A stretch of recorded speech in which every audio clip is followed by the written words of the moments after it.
Hello, welcome to the Voice of Vietnam Manufacturing interview series. My name is Chris, and my goal in 2023 is to interview 52 professionals working in the manufacturing industry. I want to share their stories with you. I am a sourcing expert based here in Ho Chi Minh City with 10 years of experience. Today, allow me to introduce you to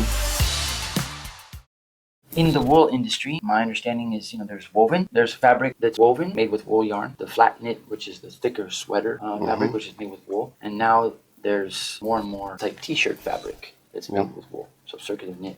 Can you give us a little history? Did all three of those wool fabrics develop at the same time, or was it one after the other? No, I think in general, for sure, the weaving fabric is, the woven fabric is the first one that came. And this was already during the first industrial revolution. But if you think about your grandmother knitting is also something that is quite old. For sure was not done immediately in an industrial way. But when you talk about knitwear is since ever. Like the looms, apart from the industrial revolution, they were there since ever.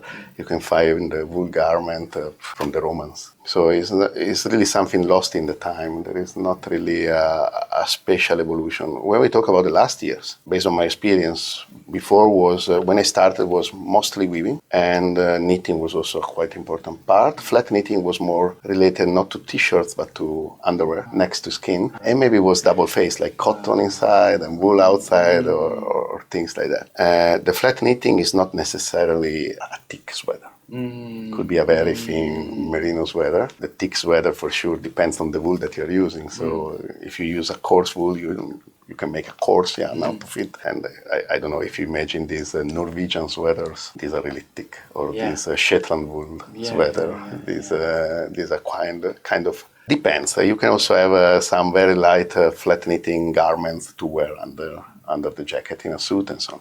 When we talk about the circular knitting, for sure, apart from socks, underwear, there is generally a new trend coming out because of the property of the natural fiber of the wool, and this is for outdoor. Outdoor, I mean hiking or biking or... It is fair to say outdoor next to skin. Next to skin. That is something that before was not possible because, everyone remember of us being child and having a itchy sweater. But now with the treatments and with the use of fine wools, it's actually a quite comfortable product.